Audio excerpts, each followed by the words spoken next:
काय नेमकं तुमच्या बरोबर आहे. आज 31 तारीख आणि आम्ही या ठिकाणी SP ऑफिसला आलेलो आहोत. आम्ही टोटल आळणी गाव ही प्रथम माझं नाव सुचवू शकतो, ज्ञानेश्वर जयदेववीर.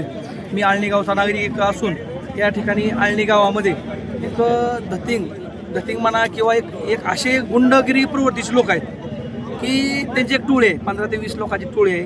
त्या टोळीमार्फत गांजा तस्करी, ज्या पद्धतीनं अजून गुटखा तस्करी, त्या पद्धतीनं अजून वेगवेगळे रॉबेरी, हॉटेलची चालक आहे जेवढे त्या हॉटेल चालकाकडे जाऊन त्या हॉटेल चालकाकडे जेवण करून बिल मागल्यानंतर त्यांना अमानुषपणे मारहाण केली जाते.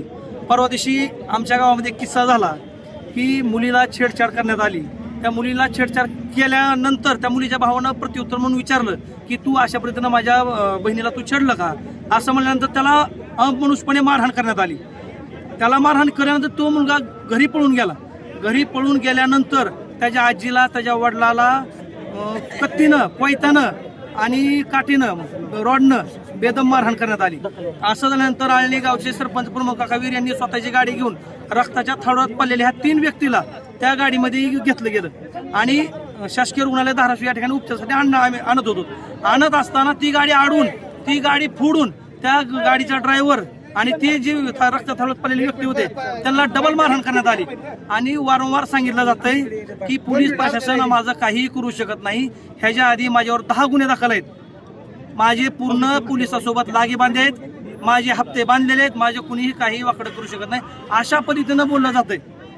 आम्ही रोड रोमिओबद्दल तक्रार दिली, 2-3 वेळेस पोलीस डिपार्टमेंटनं चक्रा मारल्या, त्याच्यावर कसल्याही प्रकारची आम्हाला लिखित पद्धतीनं कारवाई झालेली आम्हाला कुठं आलेलं नाही. अवैधरित्या दारू त्या ठिकाणी विकली जाते.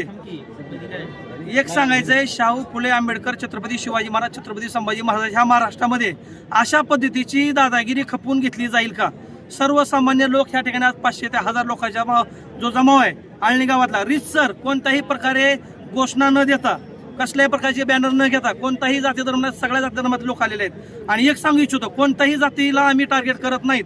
एकच सांगतो, इथून पुढे आळणीमध्ये कोणत्याही जातीतला कसलाही व्यक्ती असेल, त्या व्यक्तीनं जर भविष्यामध्ये अशा पद्धतीचं समाजकंटकाचं काम करत असेल तर त्याला आळणी गावातले ग्रामस्थ ह्याच पद्धतीने उत्तर देतील. जर शासनानं ह्या दिलेल्या निवेदनावर जर योग्य ती कारवाई घेतली नाही, सर्वसामान्यांना जर उद्याच्याला भविष्यामध्ये जर कायदा हातात घेतला तर सर्वसामान्य माणसानं कायदा हातात घेतला ह्याला सर्वस्व जबाबदार पोलीस डिपार्टमेंटच असेल. की तळमळीनं सांगतो, या ठिकाणी जो काही व्यक्ती असेल, जो कोणी व्यक्ती असेल त्या व्यक्तीवर योग्य ती कारवाई करा. त्याचे जे कोणी लागेमध्ये जे आहेत ते सगळे खुणून काढा.